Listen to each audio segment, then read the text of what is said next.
Hi everyone, thanks so much for listening to another episode of Dogman Encounters Radio. I'm Vic Cundiff and I'll be your host for the show. Before we bring on tonight's guest, if you've had a Dogman encounter and would like to speak with me about it, whether in private or on the show, please go to dogmanencounters.com and submit a report. I'd love to hear from you. If you've had a Sasquatch sighting and would like to be a guest on Bigfoot Eyewitness Radio, please go to bigfooteyewitness.com and submit a report. All right, let's bring on tonight's guest. Tonight's guest was featured on episodes 185, 187, and 212. On those episodes, she told us about the multiple Dogman encounters she's had over the years, including one that happened during an eclipse. Well, since she was featured on episode 212, she's had more encounters, unfortunately, and that's what she's come back to tell us about tonight. Of course, I'm talking about Beth. Beth, welcome back. Thanks, Vic. Thanks for having me back. I really appreciate it. Well, thanks so much for coming back, especially since I know it's so hard for you to talk about these experiences that you're going to talk about tonight. Beth, without telling us about your new encounters, what have you been up to since you were on the show last time? Well, I moved from Pennsylvania with my two kids back in, it was really April of last year, at the end of April. Things had gotten kind of weird. My neighbor behind me, who had the place where he did the smoked meats, was complaining about werewolves showing up, which I'd already seen Dogmen. And my kids and I talked about it, and they said, you know what, could we maybe move closer to family and just get out of here? Because they kept hearing things outside. I kept hearing things outside. It was just getting, like the branches were getting heavy, as the saying goes. So we talked to my parents, and my parents said, hey, why don't you come out this way? We'll search for a place for you guys. God bless my parents for that, you know?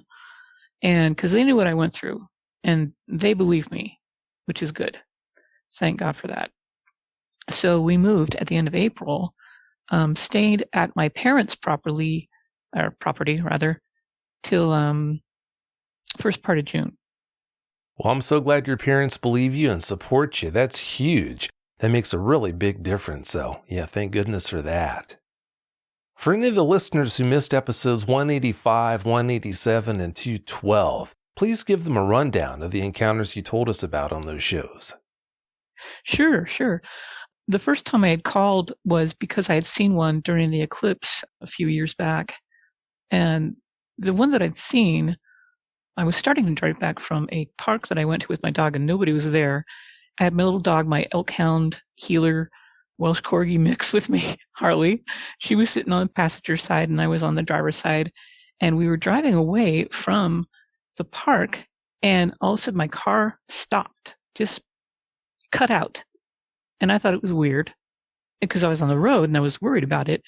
A deer crosses the road, and I thought that was strange. Well, I was really glad I didn't hear it. But then that's when this extremely black, very tall Dogman came across the road. And what I mean by Dogman is it had canine-looking ears, kind of like Anubis, the Egyptian god of the dead, I think. And it had a fairly bushy tail, very dog-like legs.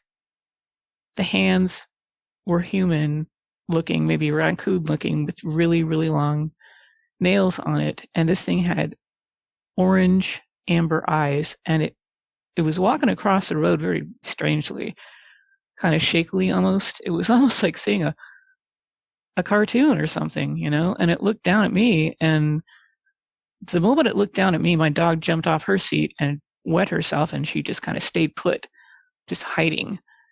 As for me, two things were going on. One, I was going, oh my God, what are you? Because this thing was majestic looking, just absolutely gorgeous looking. And at the same time, I'm like, oh no, wait a second, this is a predator, you know. And I mean, you only have like a couple of seconds to think about what's going on. And it looked at me, but it didn't show any aggression. It just kind of looked at me. But when it looked at me, it felt like it was looking into my soul. Like, this thing could totally just bash my windshield in, grab me and my dog out, and that'd be the end of us. So it scared the heck out of me.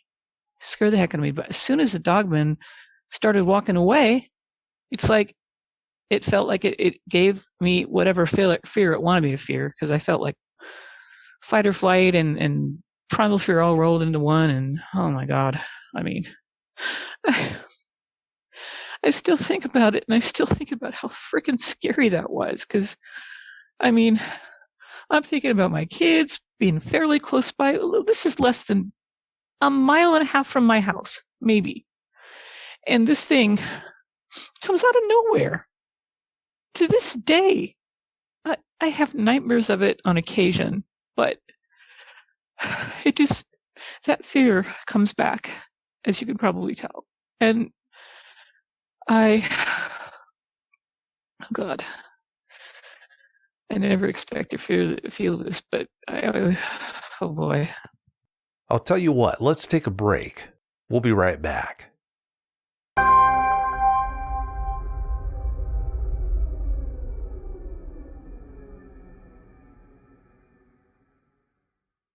I've got some information that I want to share with you, Beth, before we restart having you tell us what you were talking about, that time when that dogman walked in front of your car. When we've had these conversations, lately especially, you mentioned that you really can't wrap your head around why you seem to have all these encounters, a ridiculous number of encounters. And I told you just a bit ago that I wanted to impart some knowledge on you that I think just might explain why you're having all these experiences with Dogman. I can't guarantee that what I'm going to tell you explains why you've had all these encounters and continue to have these encounters, but it's definitely a possible explanation. What I'm getting at here is, for some reason, it seems like the people who have the most encounters with Dogmen at some point in their life either had a near-death experience, or after they talk to me sometime down the road. I don't know if there's some kind of connection to having an NDE or not, but like I said, when you have an eyewitness like you who's had a ton of encounters, so many encounters it's just hard to wrap your head around. When I dig deeper and ask about whether they've had an NDE or not, I can't remember one time when they told me no, that they have not had one. So I'm sure that's shocking news for you, but that's how it is. It's something that I've noticed. Time and time again, I've noticed that. But whenever you're ready, please continue with where you left off about that one encounter. Okay, thank you, Vic. That really puts a lot in perspective, to tell you the truth. So that after I started thinking about that when the dog was staring at me, as soon as I started thinking these thoughts, it started walking away, like toward where the deer went and up this little like hilly thing. And I looked down at my dog. My dog looked at me, and she was whimpering and just a basket case, really. And I started feeling like a basket case, but I thought, I wonder if my car is going to start. And I started that thing right up. It was like, it started right up, and I started like, I threw it in the first because it was, I have a manual transmission, and I started going down the hill as fast as I could because I was just absolutely floored. You know, I got my mom on the phone. I was talking to her, telling her what happened. Like I said, it's like a mile and a half to my house, and I had to go through a traffic light. I'm pretty sure that I got through the traffic light illegally because I didn't see anybody at the orange light. But I got to my house, I parked, and I just started sobbing my eyes out. And my littlest one, my girl, came out and said, "Mom, what is wrong?" And saw the dog. And I'm like, "Harley's really upset. I'm really upset too." And I started telling my kid about it. And she's like, "What?" And my mom's like, you got to calm down. You're about ready to like lose your mind there. I'm like, "Yeah, no kidding. Would you too?" "Well, I don't know what you've seen or what's going on." I said, "I just told you what I saw." You know, and my kids really calmed me down that day and that was the day then I decided to contact you because I was familiar with Bigfoot Eyewitness, but I was only very vaguely familiar with Dogman Encounter Radio. I saw that it was something that you did too, you know, and I thought, you know what, maybe this would be good for me to do, would be talk about it, because the nightmares alone were pretty intense. And I kept seeing this being, and every time I'd see it even in my dreams, I would react very negatively. And it was pretty tough to deal with. But the other encounter I had, there was a couple of them that I had several. From that moment on, there was a time when my daughter and I were at the Sheets in our town, and I went into the Sheets. It was nighttime, and went to purchase something, and she saw a very little Dogman standing not too far from the river, and she even drew it. And she said it was just standing there looking at her, and she said it was like seeing a wolf on hind legs. And she was pretty amazed by it, because she's the one who actually was down in the basement and heard a growl outside our house one day, and she thought in her mind, and also spoke out loud, I believe, I know that you're an apex predator. I know that you're top of the heap. I'm nothing. Just leave me alone. Just leave me and my family alone. This kind of thing, which I thought was interesting and very wise for her to do that. Both she and my eldest son have experienced tapping on the window. My son actually heard some noise down from his window, and there was a tapping on his window too. It's like somebody had reached up and tapped on his window, but his window was on the second story of my house. That was weird. And he said he peeked out and he saw one down there. And he closed his drapes real quick and said, "You know what? I just figured I was seeing things." I'm like, "Honey, you didn't see anything. I mean, you did see something. It wasn't that you weren't seeing things. It was because you were seeing a Dogman, because they're around." We also had gone camping the following April, and we had rented a cabin from Monday through Thursday. Like, it was Monday, Tuesday, Monday through Friday. Actually, it was 4 nights, I believe, 3 or 4 nights, one of the two. And it was at this camping ground not too far from where we lived, an hour's drive. And the moment we got to the cabin, there was like nobody there at the campground except for people who were fishing off the dock. And we left my son there. My daughter and I went to get some supplies, came back, and he was sitting on the porch with the dog. And I had seen what looked like, I guess, something shimmering in this little creek below where the cabin was. And I thought that was weird. It was like something was shimmering, like, but a mass of shimmering. And it wasn't the water that was shimmering. It was like around the plants and stuff. And I thought that was weird. My son said he'd heard disembodied voices say, "Hello, how you doing?" and stuff like that. So I thought, okay, haunted cabin, whatever, paranormal stuff. And my daughter was the one who said, "Do you see those two beings over by that table?" And this is like about, I'd say probably 100 feet away. There's this picnic table, and there are these two dogmen just standing there looking at us. And of course, I felt fear instantly, but my protection mode for my kids is a lot stronger than any kind of fear. And so I said to her, and I just made this thing up, I said, "We got to go to this party. We got to bring all our supplies to this party before we could even camp." And she looks at me like, "Oh, yeah, okay." So we go get Arthur. We bring the dog around to where the dog can't see the Dogman, and he puts her in the car, and she goes down to the floor right away anyway. So I think she knew they were there.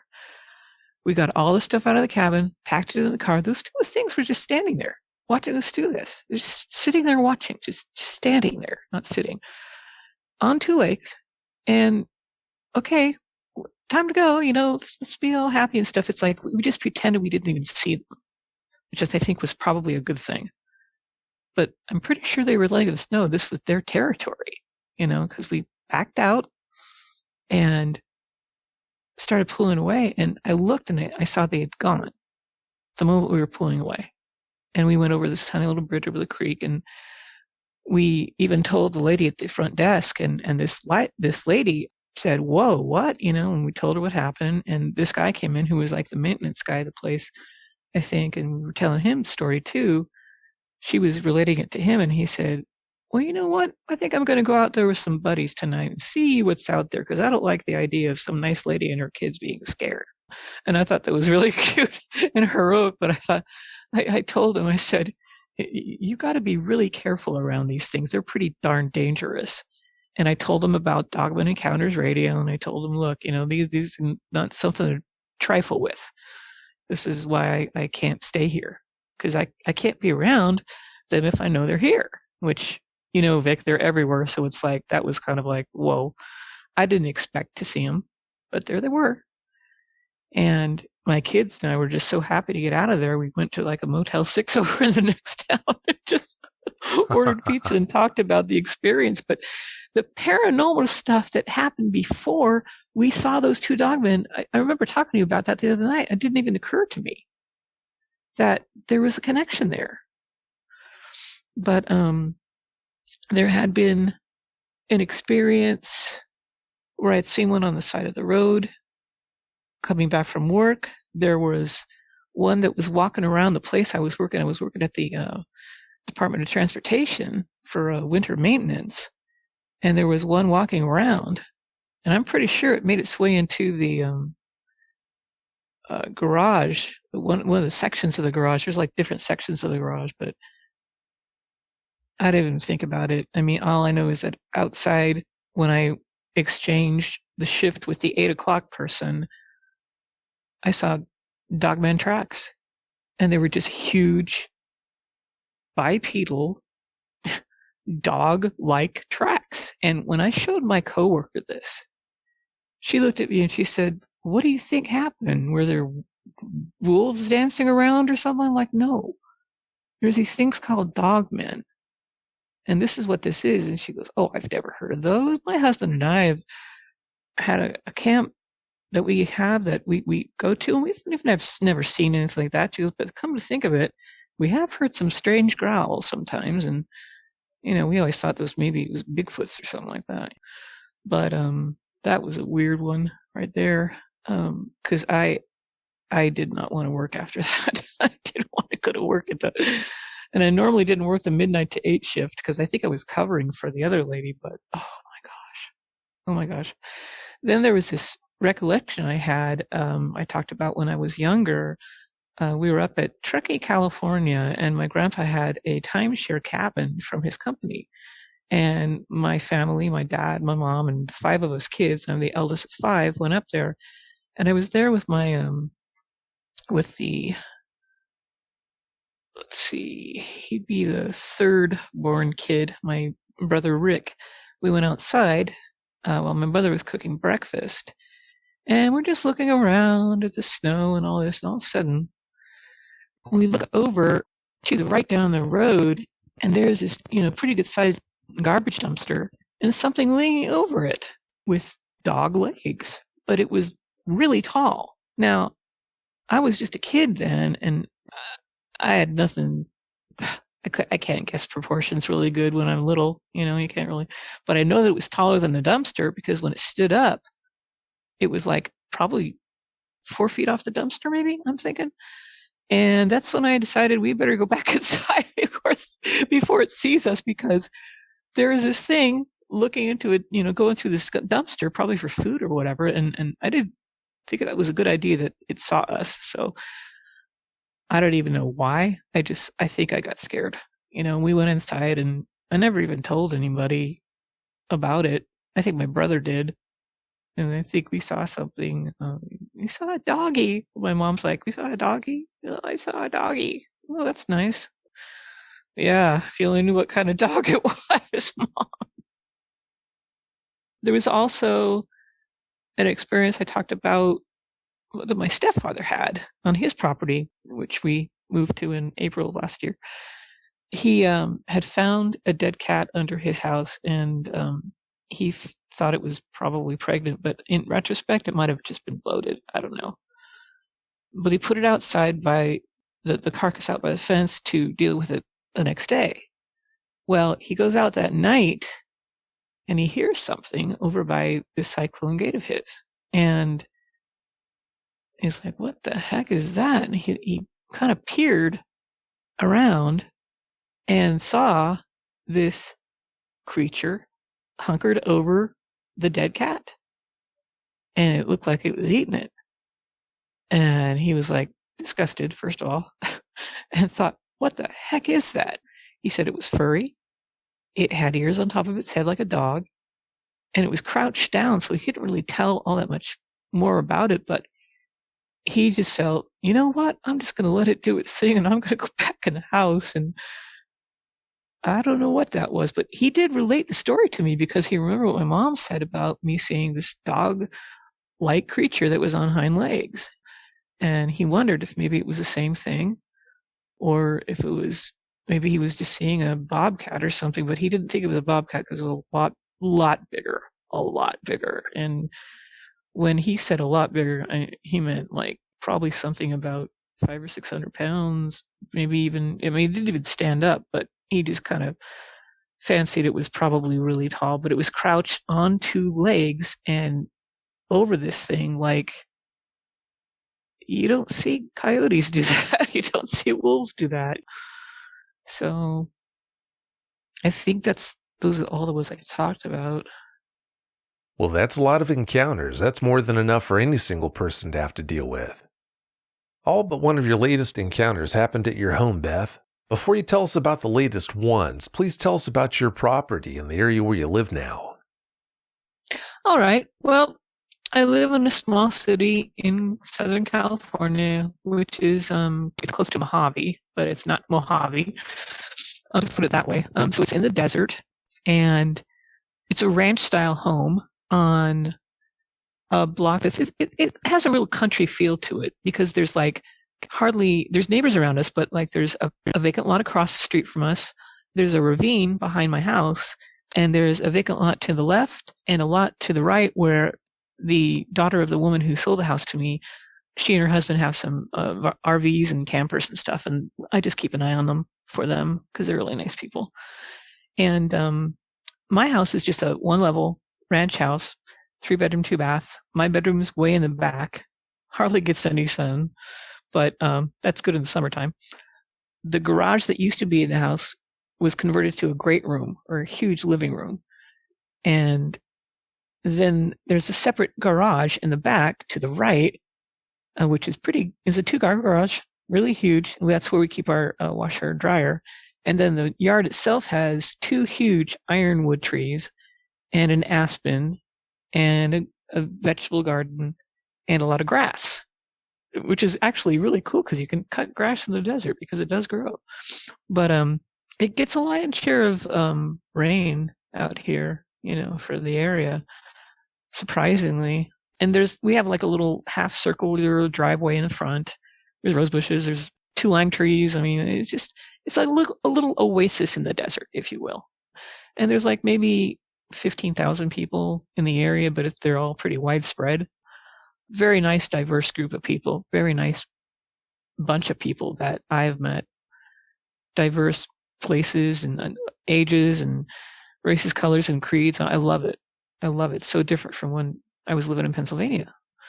But it's been a pleasant house to live in. Let's put it that way. I mean, it's almost 1,900 square feet. The house itself, it's huge to me.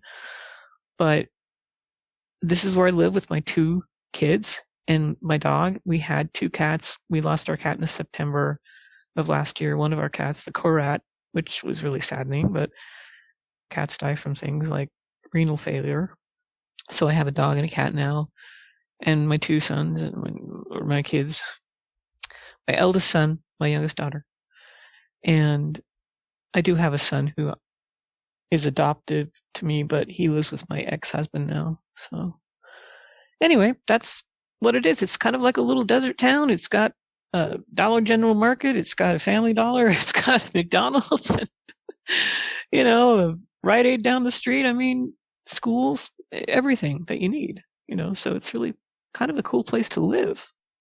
It sounds like it. Sounds like a nice property and a really nice area, like you said.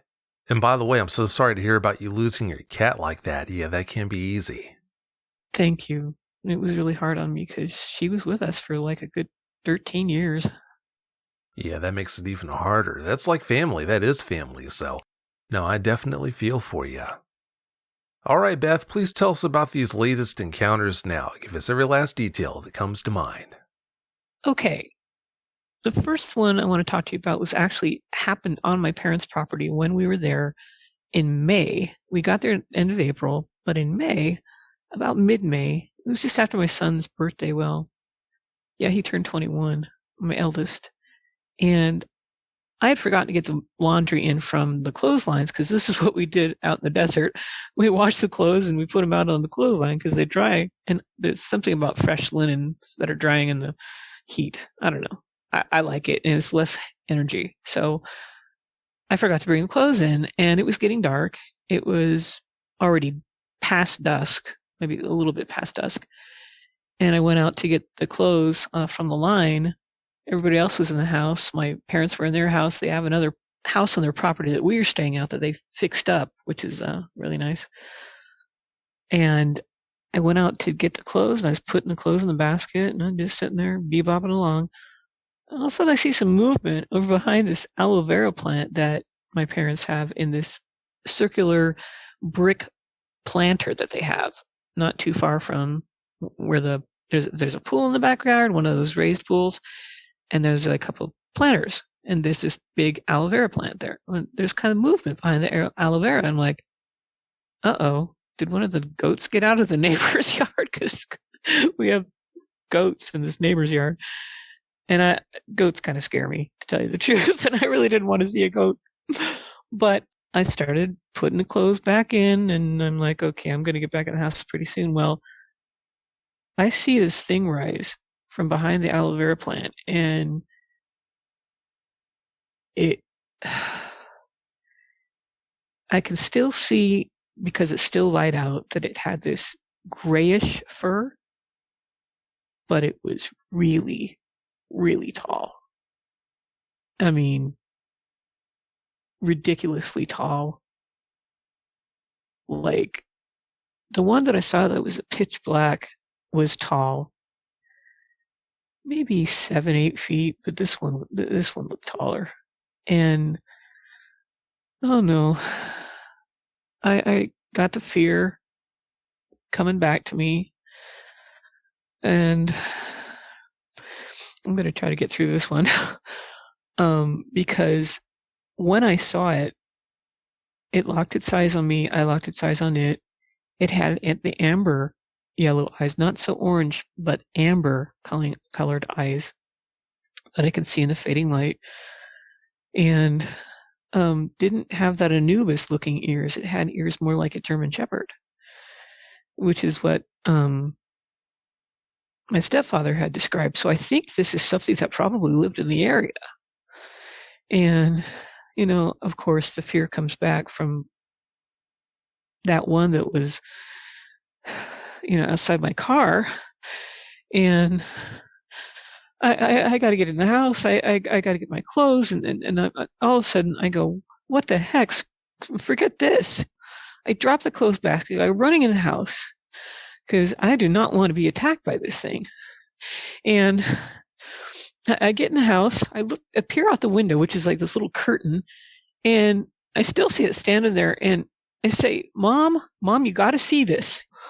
My mom comes running, and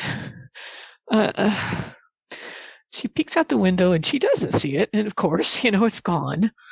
I'm like, Mom, I peek out, and it's gone. I'm like, you wouldn't believe what I just saw. And she's like, what? I'm like, it was one of those Dogman things again. She's like, oh, come on, for heaven's sake. I'm like, Mom, come on. I wouldn't lie to you. You know that. You know, look how I was shaking. I was freaking out. I did bring the clothes, and I just left those in the dirt. I don't care if I have to wash them again. Just, you know, forget that. Forget that. I was almost going to cuss. Sorry. But I just started panicking, and I'm like, where are the kids? Where are the kids? And she was like, they're over in the house.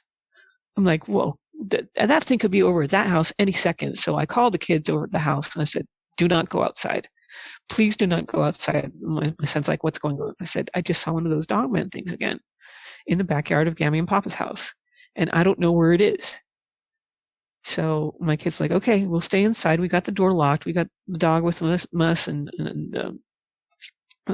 they had the cat with them too, because they had our little kitten that actually had weirdly showed up at my parents' house not shortly before that, all alone in the carport. And I thought to myself, oh my God, this thing's probably eating cats and stuff and all kinds of stuff. But I decided to stay at my parents' that night because I didn't want to walk across the way to the house, but I also wanted my kids to be safe. So I said, you guys, if you hear any noises whatsoever, call us right away. Papa and I will be over there, because my stepfather said, I'm going to take the shotgun. I'm like, no, you don't want to have that attitude because you could end up dead. And so could all of us. You don't want to massacre in the desert because that's what's going to happen.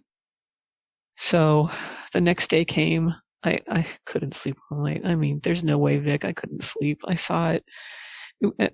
We'd conjecture that it was probably the same one that my stepfather had seen, and it was probably the same thing that was up in this tree across the street at our other neighbors. He had seen something in the tree one night about dusk, and there's trees that overhang this little gate that leads to his property, and he was very fearful of whatever was in that tree. He said, I don't know what was in the tree, but it scared the heck out of me, but it looked like a person, but it wasn't. So we think that maybe that particular Dogman, or maybe it and its relations, are in that area. Par none, just. And I mean, I think about the times my kids and I have walked between those two houses at night, and just, I always wondered why I felt sometimes being watched, and it wasn't my parents. It was always something around this tree area, which these trees are called aphels in the desert. They put out a lot of salt in the desert sand, so like other trees can't grow around them. But these aphel trees, they're almost huge in abundance in the desert, and I'd always get fearful walking between the two houses, and my kids would too, and we'd just kind of walk and make noises, and in case there was like mountain lions or whatever. It just it affected me a lot. And I said to my parents, I said, please bear this in mind. These things can be really dangerous. Obviously, if it wanted to attack me, it would have. But the fear of these things is so strong once you have seen them, and once you've seen them more than one times, it doesn't go away. As far as every time you see them, there's fear.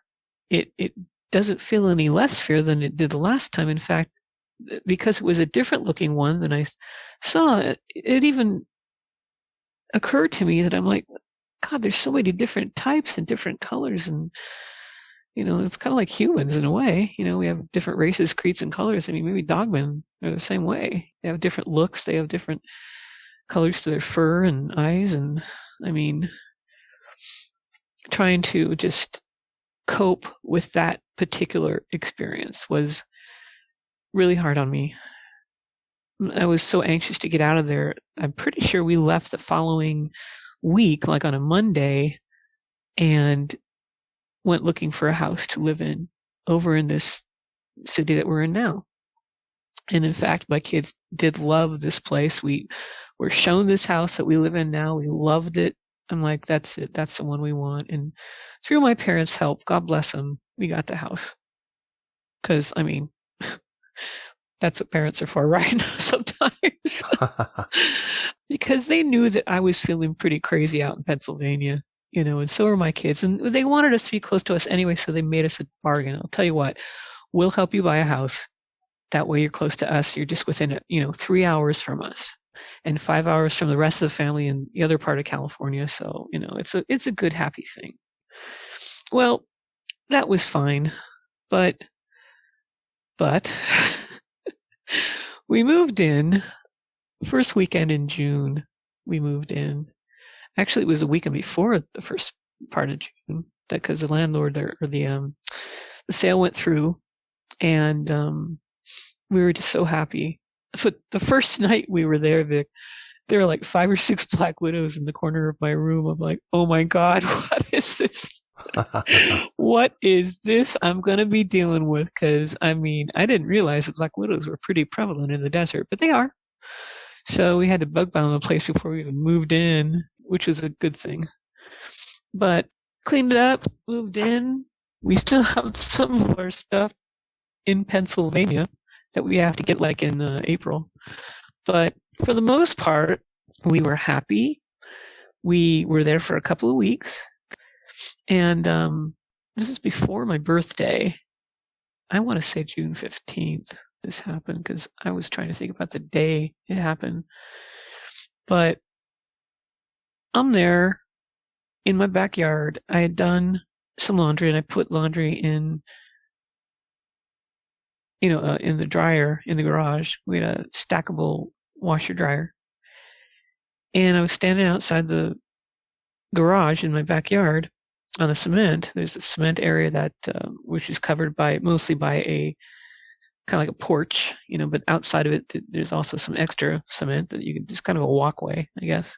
And then there's the grass and the trees beyond that. Well, this is about dusk. What is it about dusk?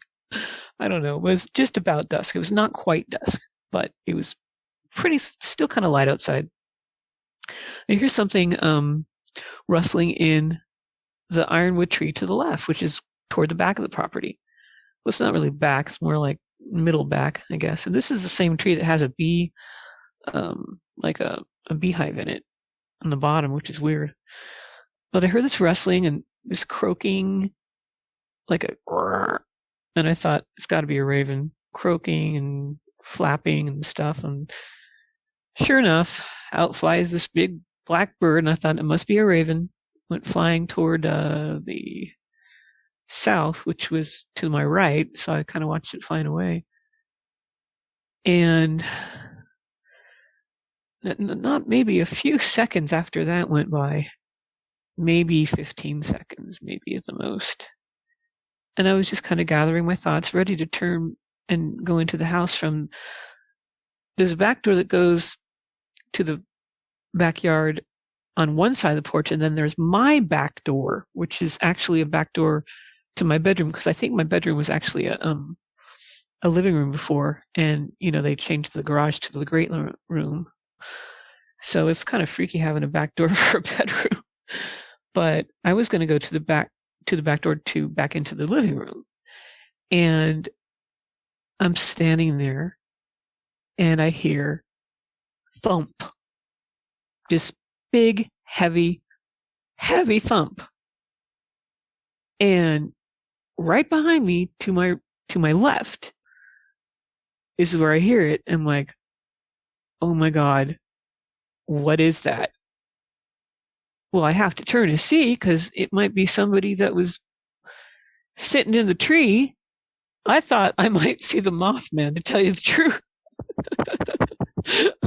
What an idiotic thing to think. Because it wasn't the Mothman. It wasn't the Mothman. I turn around and I lock eyes, the bluest eyes I have ever seen, I might add, with a smaller version of a Dogman. And the reason why I know it's a Dogman is because it's got dog-like ears on top of its head, kind of between the Anubis and German Shepherd pointer thing going on. I don't know. It was hard to describe ears that are standing closer to the center than the sides of the head. It had light brown fur, and this is the waning light that we're in, right? And when the sun goes down here, it really goes down, but it was starting to go down. But I could see it had light brown fur, and I could see it had this expression on its face, like just stared intently at me. But I looked down to see the claws on its hands. It had its hands slightly away from its body, like, to me, it looked like it was ready to pounce. Okay. And I'm like, you got to be kidding me.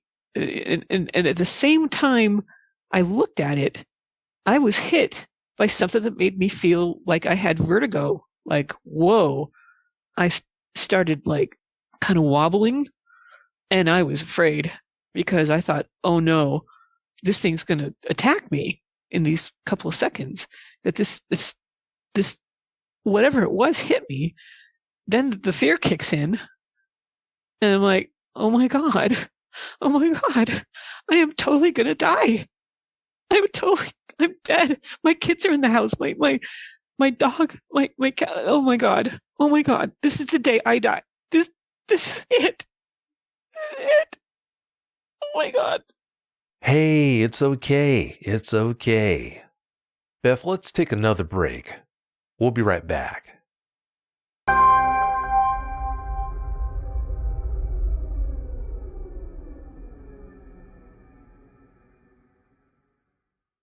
So, having thought that it was going to be my demise that day, right the moment I thought about that, this thing cocked its head to the left like my dog would. Like, what's up? Or, what are you thinking? Or, I don't know. I don't know what it was thinking, but it cocked its head like a dog would.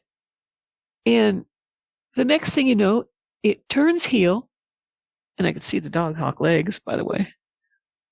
And 1, 2, 3, up and over my fence it goes. It was so fast, Vic. It was like, I compare it to like seeing a Wile E. Coyote or Roadrunner movie, or show. I mean, no pun intended, but it looked like Wile E. Coyote jumping over the fence. It was so weird. I heard it land in the ravine because there's a bunch of tumbleweeds and stuff down there, and I heard it run off. And I'm like, huh? And I was standing there going, okay, it didn't attack me. It jumped the fence. And I'm going back in the house because I was in shock. I know I was in shock. I was shaking like a leaf. I had to go back inside. I had to gather myself. My kids are like, what's wrong? I didn't say anything at first. I had to just gather myself together and think, okay, I just saw a Dogman again for the umpteenth time, it seems. And out here where I didn't think I'd seen one now, I want to preface this by saying I did some research for the area, and the only thing I found about a Dogman in the area was that some guy had seen one on the road behind where my city is that goes to Edwards Air Force Base. And he had seen a dog-like creature, or he called it a wolf-like creature. He called it a werewolf, I believe, leaning over, eating something on the side of the road. And he started driving toward it, and he decided to drive back and not go to work that night because I guess he was scheduled to work at Edwards Air Force Base. And he couldn't believe what he'd seen, and it was in some kind of newspaper. I still can't find that article. I was trying to find it so I could maybe send you the article that I initially saw, because that's the only story I found about dogmen in this area. So I didn't expect to see anything. I've heard of Bigfoots in the Tehachapi Mountains, which is about half an hour away, but nothing out here. So nothing prepared me for this, and like I said, when I was joking about, oh gosh, I'm going to probably see Mothman, I mean, because when I heard that thump, it didn't sound like a person jumping from a tree. It was really, really heavy. Now this Dogman was a little taller than me because when I locked eyes with it, I could still look at it. This is 20 feet away. Okay. I'm standing on the cement. It's standing by the tree, and it's 20 feet away. And one of the things that just blew me away was, look, there's no metal or glass between this thing and me, which is why I was so more afraid of it, and still am to this day, because that's not something you count on experiencing ever again. Although I have seen them multiple times, I didn't think I was going to see it out here. So, moving right along, I did talk to my kids about it, and they said, well, they both said, all you can do, Mom, probably is ignore it or them. It seems to me that they just want to be left alone, and they want you to know that they're here, that they're the apex predator. Just leave them alone. If you ever see them outside again, go back inside. I don't think they're going to attack you. I don't think they're going to attack us. That's what my kids are saying. We don't have any intent that's bad toward them. So these are my kids talking to me, little wise ones, And I said, you know what, you guys are right. But could we please not do any laundry at night? Because it just freaked me out, Since then, I've had vertigo very badly since then, on and off. Ever since it hit me, I started having to walk with a walker on occasion. It was that bad. I discovered that I could take some Antivert or Bonine, which is motion sickness pills, to take care of it. But June went to July, July went to August, August went to September to October. Now, in between the time I saw that Dogman, I would hear what sounded like growls by the head of my bed, because my headboard's against the wall, right directly behind the backyard. I would hear scuffling sometimes, something running around that had heavy feet. So I thought, oh, maybe there's something back there. Now, I talked to one of my kids about that actually last night, and this is my youngest, and she said, Mom, there are rabbits in the backyard. And I thought, you're right. Rabbits that are a food source. And I'll tell you, Vic, when we got to the house, in the end of May, there were a lot of rabbit holes in my backyard. And my stepdad's like, well, you can put poison down there, or you can flush them out, or you can do all this. I'm like, I'm not going to bother the bunnies, okay? I like animals. If they want to live there, that's fine with me. I can live with them, because they're just rabbits, and there were a bunch of them across the street, too. And it only occurred to me last night that maybe that's why these things are coming around, because there's a food source, maybe. Because I've heard noises in the backyard, and my dog doesn't want to go outside at night. When she does go out, she goes out and she's like at the very corner of the yard is where she'll go to the bathroom. That's where all the grass is kind of like discolored from her, but she won't go into the yard at night. And she'll go trotting right back and like paw at the back screen door to be let in. She doesn't want to be back there. And for some reason, nothing has hurt her, which is good. But with a lot of bunnies back there, I guess I don't have to look at her as food. I don't know. But my sister came to visit with my other sister, my sister-in-law. They stayed over in July. People came over to visit in August. My parents were here. September came, and I was still dealing with this vertigo. I tried getting rid of it by taking antibiotics. In the interim, I also decided I better see a psychiatrist or psychologist, because I know, Vic, and these things are real, but I wanted to make darn sure, because I had seen one here, that I wasn't hallucinating, that I wasn't losing my mind, that I didn't have something wrong with me. Because I just couldn't believe that I'd see one after I moved at another house. What are the odds, But I guess the odds are probably pretty good if you're going to see them. So I did seek mental health very shortly after my encounter, and I lucked out, because the lady that I am seeing still, who's helped me through some other stuff that I've had to deal with, she was very, very understanding and open-minded about it. In fact, she told me that this isn't the only time she's heard something like this having been seen. I said, you mean a Dogman? She said, well, people have seen a lot of Bigfoots around this area.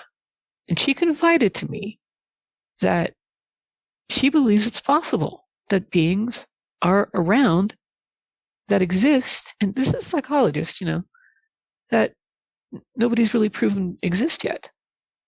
She's that open-minded. So I felt so good. The only thing she gave me, which helped calm me down, was Valium, because that's about the only thing I really could use to really relax. But after a while, Valium just makes you just not want to do anything. So I had to switch to Ambien to help me sleep at night. And because I wasn't sleeping, and I still have problems sleeping. But over the next few months, until September 25th, which was the day that I got really, really sick. I had a fever, I was vomiting, and I thought I had COVID, to tell you the truth. But nothing was going on in my chest, so I don't know what was going on. October 1st, I realized I had a really swollen foot, and I had cut it, and I guess it was going septic on me. And I had to go to the hospital, like immediately that morning. Vic, I didn't realize how close to death I was, but I was, because my blood sugar went as high as over 1,000 by the time I got to the hospital. And I had been working on becoming diabetic too, I guess, eating comfort food and stuff like that. When the ambulance took me there and they put me on vancomycin for I was redlining, blood poisoning was coming up from my leg, and I couldn't see them out of my right eye because there's a hormone, I guess, in blood sugar that will make your eyes create extra blood vessels. When you get this, it's called diabetic retinopathy. Well, I got that in my right eye, not so much my left eye, my right eye. And I was starting to go into a diabetic coma that day. They did not expect me to wake up. And serious critical condition. I was in the ICU, wondering what the heck, but it is something I had let go. I didn't even pay attention to my feet. I should have. When you're diabetic, you got to pay attention to your feet, because you can have a bad experience like me. So if anybody's listening out there, if you're diabetic, please watch your feet. I was in the hospital, and it wasn't that day. It was the next day, which is a Friday, which is the 2nd of October. They had put me in a new room. I was finally out of the ICU, and I was looking out the window. And I was looking down because I was on the 2nd floor. And Vic, there's these 2 garbage dumpsters down there, or maybe, they had fences around them and they had dumpsters in them. Between the 2 dumpsters is the same Dogman that I saw in my yard. I'm looking at it with my left eye because that's my good eye, and I'm like, what? He looking up at me, not in the same stance that it had before. He just kind of was looking at me like a curious look on his face. And I'm like, what? How the heck did you get here? It didn't ride on top of the ambulance, did it? I was like, I wonder why it was there. And I thought, I'm going to see if I can get a nurse to see this with me. As soon as I thought about that, and I hit the thing for the nurse, and I heard her come in, I looked, saw her come in, she goes, oh, what do you need, dear? I said, can you see what's down there between the 2 dumpsters? And she looked down, she goes, what's down there? And I looked, and it was gone. So it must have read my thoughts, or knew when I looked away that maybe somebody else was coming in the room. I don't know, but it was gone. And it was the same one I had seen in my yard. And I thought, okay, either I'm hallucinating or I've seen it again. It didn't scare me this time. It was just kind of down there looking at me, peering up at me. And I'll never forget those blue eyes. Never. Because these guys the eyes looked like they were glowing from behind. Literally like a soft glow. They were definitely intelligent and very intense. Very intense. So seeing it from the 2nd floor, I just couldn't believe it. I'm just like, whoa, and I was let out of the hospital on the 16th of October. And of course, my sister-in-law come down because everybody's like, oh, you're back from the hospital. You're back from the dead. And one thing I want to tell you, which I talked to you about already, Vic, was while I was in that hospital on the 1st, that's when I had my near-death experience, my second near-death experience in my life, by the way, because I had one when I was in my 20s. I went off a road, and I should have died that night, I thought. But I started going to a light, and then I ended up back in my body, and I actually was pretty broken up, from the crash, because I went into a ditch that was really bad.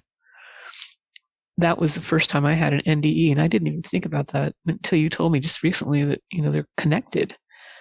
Well, my second NDE, near-death experience, was right there in the hospital.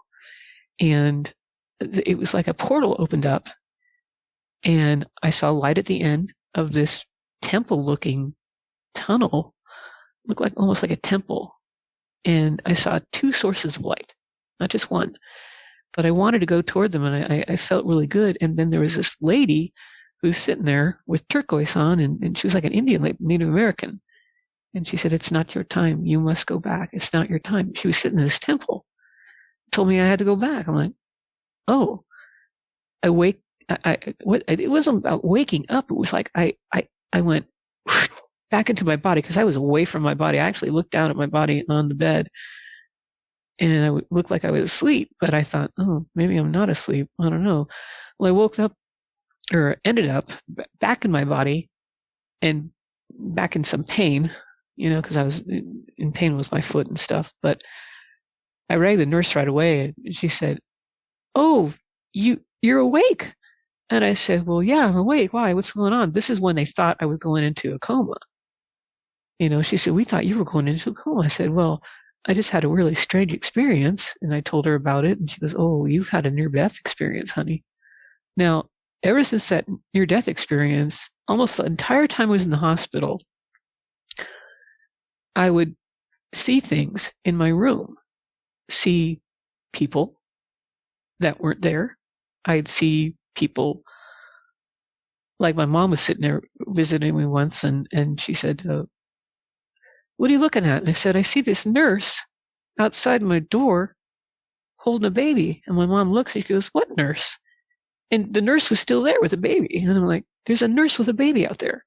She's like, "There's nobody out there." I said, "Well, there's somebody out there." And the nurse even smiled to me. And I'm talking to my mom, and I look up again, and the nurse is gone with the baby. So I'm like, okay, I'm seeing people. I feel like this kid from The Sixth Sense now.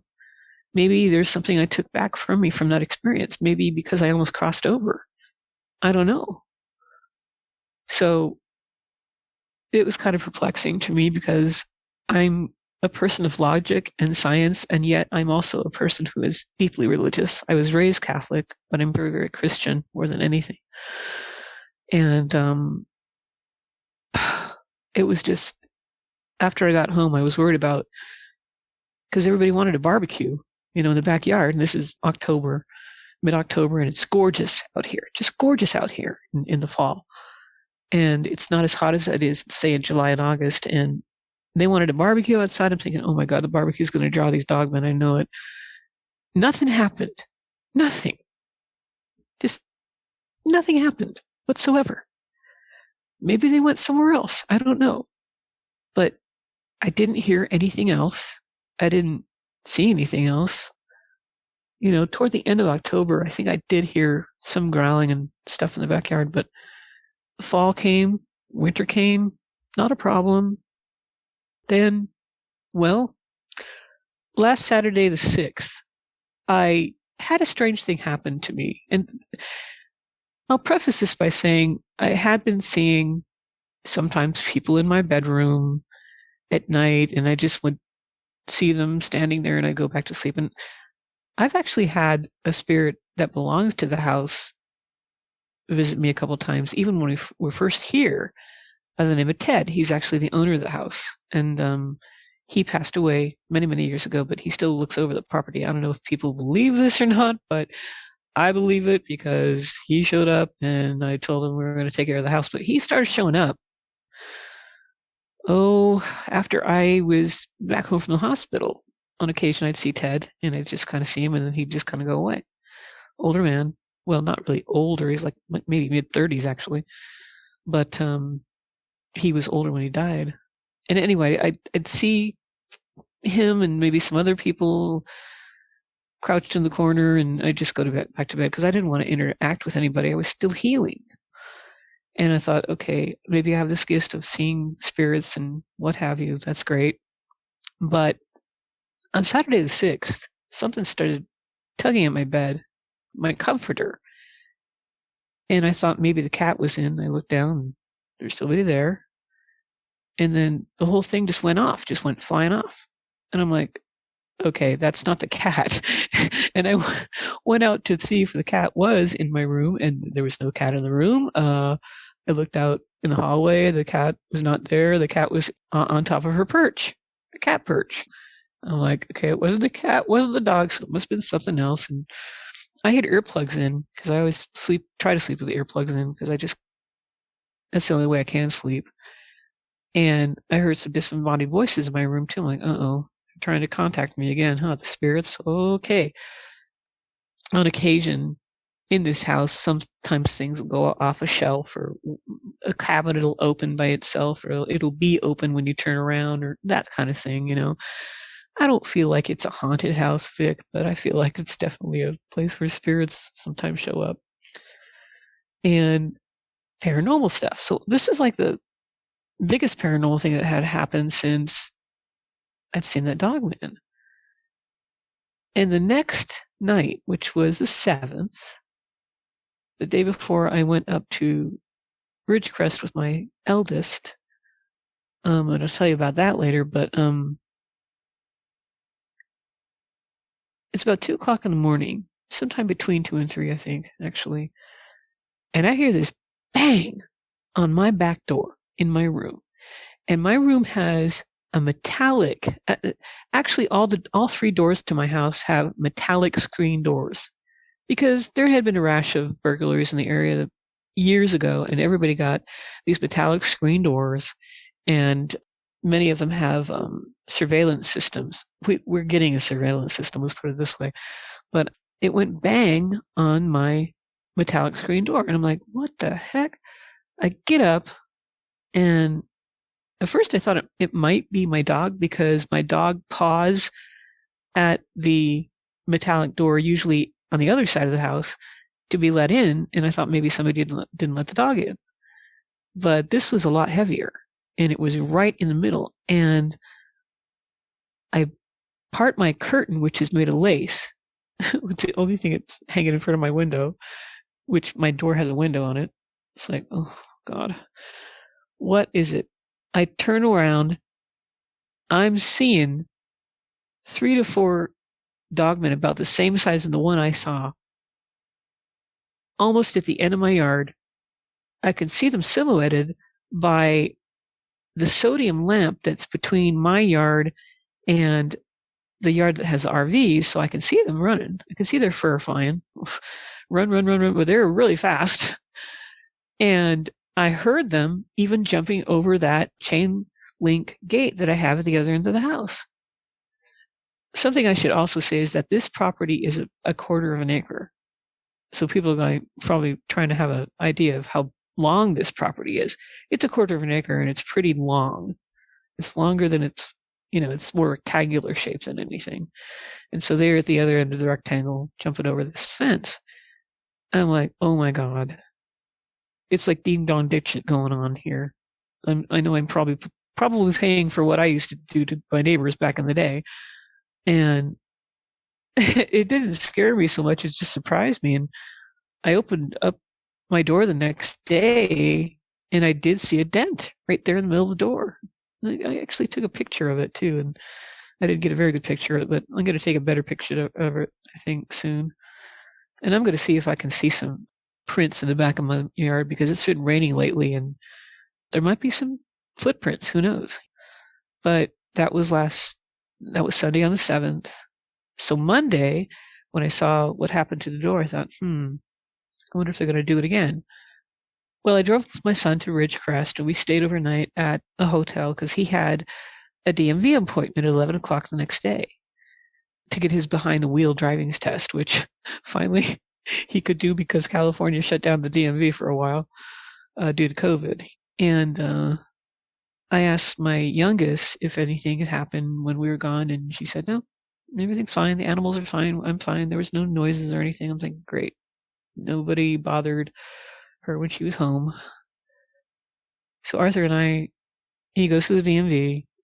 They failed him because the taillight was out on the car. Great. But we're coming back from Ridgecrest, and there's this place called Red Rocks, which is a beautiful area that has gorgeous red sandstone and limestone rock outcroppings that are just amazing. And he's focusing on the road, and I'm looking to the right, and I see this rock formation, and I'm like, oh wow, what a great rock formation, a lot of crystals in it and stuff, and up pops this head from behind this one rock outcropping, not too far from the road, I might add. And it has to be a dogman because I see the ears, I see its gray fur, I see this grimace on this face that, I mean, I can see teeth on this thing. It had big teeth. It's like, Red Riding Hood grandmother, what big teeth you had. That's what first popped in my head was, oh my God, this looks like the big bad wolf, but it's a freaking dog, man, because it's standing on two legs behind this rock cropping. And I only saw it for a brief couple of seconds, but I watched it the whole time we were driving, and it watched me. And I was like, oh crap, I better not think about this because this thing might follow us, I better not look at it, but I wanted to see what I could see about it. And it looked like it was probably really tall. It looked like it was taller than the road sign it was close to. And there was a pretty tall road sign that was next to it that was pointing toward, where the Red Rocks camping site is, because people go camping there. I'm like, oh my God. People go camping there, and there's a dogman there too. Wow. Well, at this point, it didn't surprise me that I saw it because I've seen what I saw twice and thinking they must be living in this area. They must be, and I didn't say anything to my son because I didn't want to freak him out. But we head back home. And nothing happened on Tuesday night. The night that I called you, I didn't get very much sleep, but I had heard some commotion in the backyard, and I just didn't want to get up and look and deal with it. I just thought, you know what, I just want to try to get some sleep. I'm just not going to pay attention to it. Well, the next night, again, it's in the middle of the night, and I noticed it was like 2:14 a.m. because I looked right at my clock when I heard the bang again at my door. And I wanted to get up really fast, but I couldn't because I was dealing with vertigo. So I got up, and I was, of course, dizzy. And I'm like, oh, crap. I really wanted to do what you suggested and say, hey, leave me alone. I want to sleep, and say something like that. So I opened my door. I didn't see anything there. And I'm like, oh, maybe by the time I got up and got to the door, they must have left because they were really fast the last time. I mean, my door is really close to my bed too, but I just didn't get up as quickly as I did. Well, I'm standing there at my screen door, and I heard a growl. And when I say a growl, Vic, I mean the growl to end all growls. I don't think it was the one that I saw. I couldn't see what made the growl, but it was pretty, it was deep. It was, as people describe it, guttural, really low and fairly loud. And the fear hit me instantly. I mean, instantly.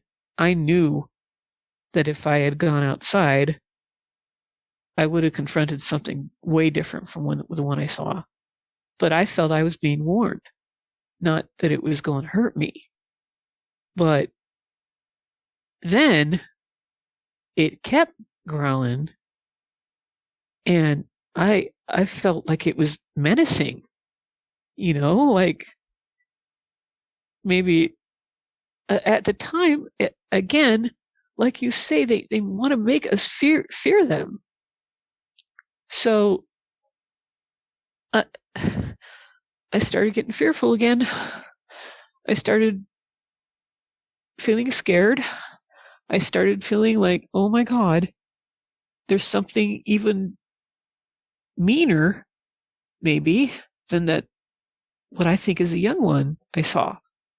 Maybe. I don't know. I don't know what it's doing, but I was frozen. I was frozen in front of my door with this menacing growl. And that's when I heard, now I was looking out toward my porch, and I heard the distinct clip, clip, clip of toenails to my left. Now, to the left of my door, I couldn't see there. There's a little wooden, like a banister, I guess, where I don't know how to describe it. It's almost like a gate, but it's not. But it's part of the porch. I don't even know why they put it there, to tell you the truth. I think they put it there for privacy purposes. I don't know. But it's like about 4 foot high and made of wood. And that's where it was. It had come from the yard, clip, clip, clip, over to this area. I knew it was standing there. And there's no way in God's green earth I'm going to look over and see this thing, hopefully. So I just said out loud, and I'm scared to death. But I thought about my kids. I thought about me. I thought about, okay, I know you're trying to intimidate me. I'm thinking, I know it's trying to intimidate me, but I'm going to go back in my room now. And I backed away from my door. I heard the growl again, and I closed my door really fast, and just locked that sucker, and I moved away. And I moved away from it. Nothing happened. And I didn't hear anything else because my room's closed. My window's closed and everything. And I back away from the room and from the door, and I'm trying to gather my thoughts. And I'm on my bed, and I heard the scuffling in the back. So it must have been, maybe it jumped the fence, I don't know. But I heard scuffling behind where my headboard is in the backyard. And that's the last I heard of it. But it was, at the time, Vic, it was really menacing. It was, oh God. I do not want to hear that growl again. I really don't want to, but I really feel that it was a warning. Like, I'm here. And I was still standing there at my door. So then that's when it walked up toward my door, I think, and growling some more to really let me know that it was there. That's the impression that I got, is that I was being warned. Do not even think about coming out here because I'm here. I don't know. Maybe those rabbits are really good tasting. I don't know. Oh my God. What do you do with that? It's going to get easier to deal with. I know it's hard to believe right now, but that's just how it is. But having said that, you've been through a lot tonight. I'm going to keep it pretty brief here with the questions. Just going to throw a couple at you here, then we're going to get out of here so you can take a deep breath. A long-deserved breath. But this first question I want to throw at you is, do you think the fact you're continuing to have these encounters after moving all the way across the country points towards them being supernatural beings, or do you think something else is behind that? I think they are. They have a supernatural quality to them. It's really perplexing because I almost feel like they're not of this planet sometimes. I have this feeling like maybe they're here, but they're not originally from here. I don't know. It's hard to say that, but they definitely have a supernatural quality to them. I think that they can understand what we're thinking, and they certainly understand how we're reacting to what they're doing to us. So there's a telepathy thing going on there. I think that's really strong with them. When I saw the color of the eyes of the ones that I'd seen, I'd never seen anything that glowing before. And that to me was either it was supernatural or it was just a different kind of biology. I don't know. Like luminescence with certain kinds of fish and stuff like that. Yeah, it's really hard to say how they do that and what's behind it, but They definitely do it, so that's all there is to that. How sure are you or aren't you that the dogman you saw at the window was really there? Do you think by chance it might have been your meds that made you hallucinate, or are you convinced that it was definitely out there? I'm convinced 100%, Vic, because when I opened my door to see if the ones that I'd seen were running off, standing there and hearing that growl, as real as it was, there's no way that was some kind of an auditory hallucination. There's just no way. No way. And when I heard the click of the toenails, which, you hear what dogs sound like when they walk. It kind of sound like a dog, but a heavier dog. It just felt heavier. And I'm a very sensitive person, and I can feel when there's a mass next to me. And that mass was just right outside my window. And I knew that if I dared to look at it, that could have been a problem. So that's why I 100% feel it was not my meds doing it. Because the only meds I was taking was Ambien, and that was only half of the Ambien that I had taken, and that's just sleeping medicine for me. I've never hallucinated on it before. No, that makes sense. I believe you. Yeah. Well, like I said, Beth, you've been through way more than enough here tonight. Before we get out of here, though, do you have any closing comments you'd like to share? Sure. Anybody who hasn't had an experience, I know some of you are jonesing to have one, but you can't unsee these things. You can't unhear these things. It changes your life forever. And it makes you really that much more aware of what's going on around you more than ever. It's like hypervigilance is what I think it's called or something. I never really was that way until even that time when I had my encounter over in Pennsylvania. But please, when you look at the abyss, it can look back at you. Just remember that. And for those of you who's had experiences, I'm with you 100%. You're not crazy. You're not going nuts. It's happened to us. It is what it is. But, there's nobody that's going to understand it unless they've had the experience. So all we can do is point people towards Dogman Encounters Radio so they can understand that these things are real, that people are genuine about it, and they're not going to go away anytime soon. In fact, we'll probably see more and more of them. The more the world is changing somehow, and maybe it's a planetary thing. I don't know. But live and let live. That's what I'm going to do with these guys. If I have more experiences, I'm going to tell Vic. I'm not going to think I'm crazy anymore because I know that I wasn't before. And now that I've had all the tests, well, there you go. I really wish I could tell you that I don't think you're going to have any more encounters, but unfortunately, I'd be amazed if you don't have more encounters. But if you do have more encounters, yeah, please do let me know. If I can help, I definitely will. I'm going to be here for you, so please remember that. Thank you so much. You're welcome. You are welcome. Having said that, thanks again so much for coming on and telling us about them. Have a great night. If you've had a Dogman encounter of your own and would like to speak with me, whether in private or on the show, please go to dogmenencounters.com and submit a report. I'd love to hear from you.